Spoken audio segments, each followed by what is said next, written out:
I'm attempting to watch 1,000 games of football before the end of the 2026 FIFA World Cup, and I'm going to be ranking every single one to find out which game is the greatest of the season. Lads, today it is a very, very special episode because it is game 100 of the season that we are ranking, and we are covering Sunderland's return to the Premier League as they take on West Ham.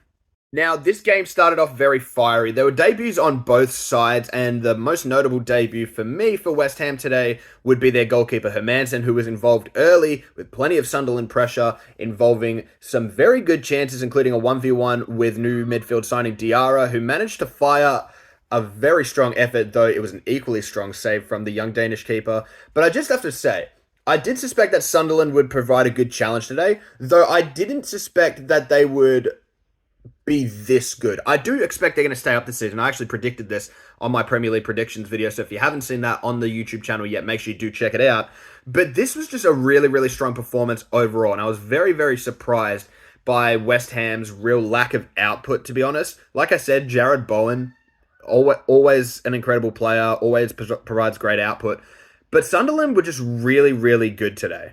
Sunderland would actually get their reward for this very good pressure and very good team play in the second half when Mayenda would score their first goal of the Premier League season. What a way to get back into the Premier League for Sunderland, getting a 1-0 lead, and they would continue to apply the pressure throughout the rest of the game. It wouldn't take long for Sunderland to grab their second, a beautiful deep crossed ball from Simon Adingra to find the head of Dan Ballard, who would nod it in to the back post to make it 2-0. He had a beautiful sliding save on the goal line in the first half to manage to, keep the deficit quite low in terms of the scoreline. So fair play to him. He had an overall fantastic game on both ends of the pitch. Sunderland would make it 2-0, though it wouldn't be long before they would grab another.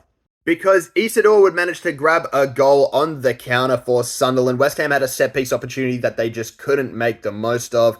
And Sunderland, once again, were clinical with their finishing to make it 3-0. What a fantastic performance for them on their return to the Premier League. West Ham, an absolute nightmare start to the season, so it'll be very interesting to see how they rebound from this. Overall, I really, really enjoyed this game, and what a way to bring up 100 games for the challenge, guys. This was a beautiful one to watch, and hopefully we see much more of Sunderland this season. I am hoping they stay up. I do have a soft spot for the club, and yeah, very promising signs. Overall, I'm going to rate this game a 7.6.